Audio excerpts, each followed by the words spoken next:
This is a little walk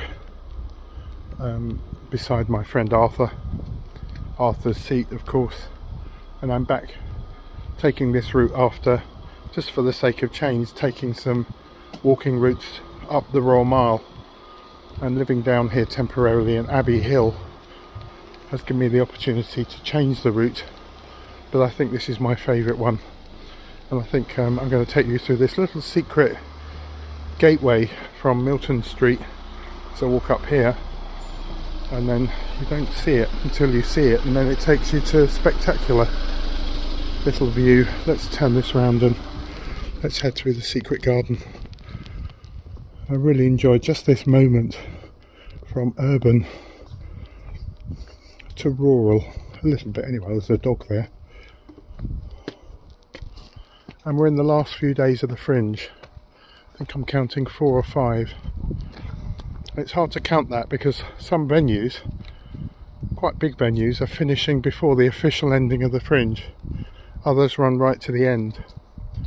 And this little morning stroll is all about how to get the most out of those final days of the Fringe.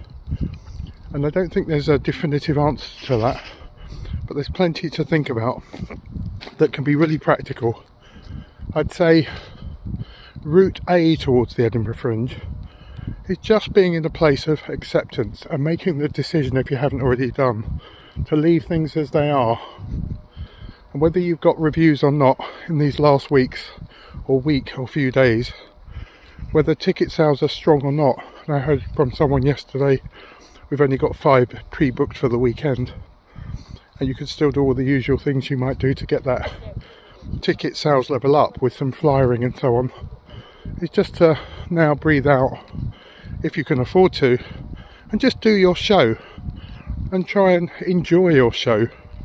And you might find you get reacquainted with your show because you've been so focused on press releases, ticket sales, particularly reviews, is that the show has become almost a sideshow to all that other stuff. The admin, the production, and particularly the marketing and sales. And there's an opportunity in the last couple of days is to remind yourself why you're really here. And that's because, and I always use this word, we're privileged enough to be creative. And if you come to the Edinburgh Fringe, you're being creative with the work that you brought. So get to know it one more time. You might finesse it a bit, you might just do it as you've always done. And whatever the audience size, just enjoy doing it and savour it and taste the work that you have brought and that you have made. Part of that acceptance then can be just to go to see other work, not to network, not to go with that kind of judgmental hat and comparison and whatever goes on in our heads at the Fringe, but just to go and see some shows. And if the money's run out, or was never really there in the first place, if you're in one of those bigger venue bubbles, and they can be bubbles, Gilded Balloon, Assembly, Underbelly, you might have just spent every day out at Summerhall, and that's your venue. And it's an opportunity to go down onto the Free Fringe. One of my favourite spaces is the Counting House. You can literally just go in at any time and see something. Not just stand-up comedy, but other formats. That's mostly comedy. But also, it's the opportunity to go into a different part of the city that you've not been to. Don't think it always works so easily the other way if you're in the Free Fringe and you've been down on Cowgate and that's become your bubble. Because it can be, if the reasons you're up is to do with the money that you have, it can actually feel quite expensive to go up to those spaces. But you might be surprised in the last few days if there aren't some free tickets being given out on that drag between Pleasance Dome all the way up to George Square and even out to Summerhall, and you might find some free tickets in hand. You might get to see some work elsewhere. But I'd still say the key thing in the last few days, if you take this route, is to just enjoy the work and reconnect with what you've made and to enjoy it. And maybe tinker with it a little bit, which I said in another video. In some ways it can be the less to lose or nothing to lose place to just say, oh, we're going to try a different ending, we're going to try some different material, we're going to try a shorter ending or an alternative style. We might add in another song, and that creative buzz can feel really good, and a real high to end on the end of a Fringe. That at some point way before you arrived here, there was the spirit of play and experimentation that brought you here. And whether you're touring afterwards or this is the end of the road for a while and you might get back to a different form of job, notice quite a lot, of course, actors are teachers as well, is to say at the end, I'm going to try something different and see how it goes. And that probably links to the second path that you might take here at the Fringe in those last few days, which is very different. It's trying to end on a high financially, to ramp things up, to start sending out even more press releases just to say we could do with one more review or we haven't had a review, to re-release or do a slightly different press release. And I mentioned before that this is a different Fringe, and so many people have come up in the last week because of affordability and sustainability, and that can include reviewers. We've got a couple of reviewers, one that arrived a couple of days ago, one that's arriving on Friday with some capacity in their schedule. So I wouldn't give up on having a review to take away, which could be really useful, particularly for ongoing marketing, or just to get your own feedback.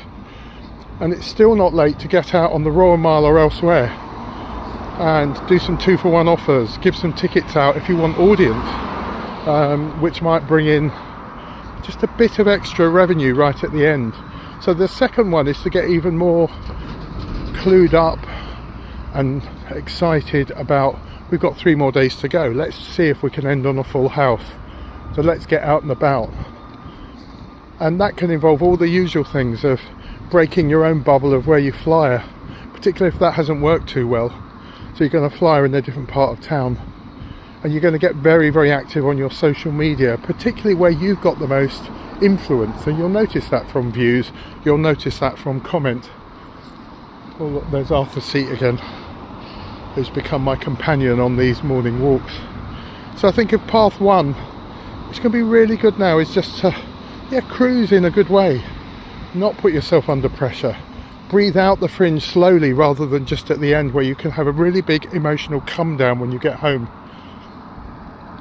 And I think there's probably a third way, which is on top of those other 2 which you decide, which is just to put some energy and effort into what's going to happen when you get home.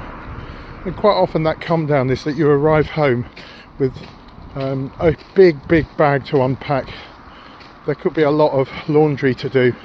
Something I try and do is get all that laundry done before I get back, because it can feel, just when you're tired and home, and where home can feel better than here, but in some cases it feels like a come down. It's been so exciting, so buzzy, and suddenly it feels really silent. I like to get home and having had done my little bit of laundry and just put some clean clothes away. But you might crash, and so you might want to think about that crash and already start to invite some of your best friends out for a quick breakfast or just a cuppa, or if you do one of your favourite walks, to invite people to join you, to just be clear that getting home also is part of being here in the last few days of the Fringe, and so to have a bit of onward flow that isn't just a downward crash, where you suddenly feel the forward motion of this busy Fringe and you come to a complete standstill.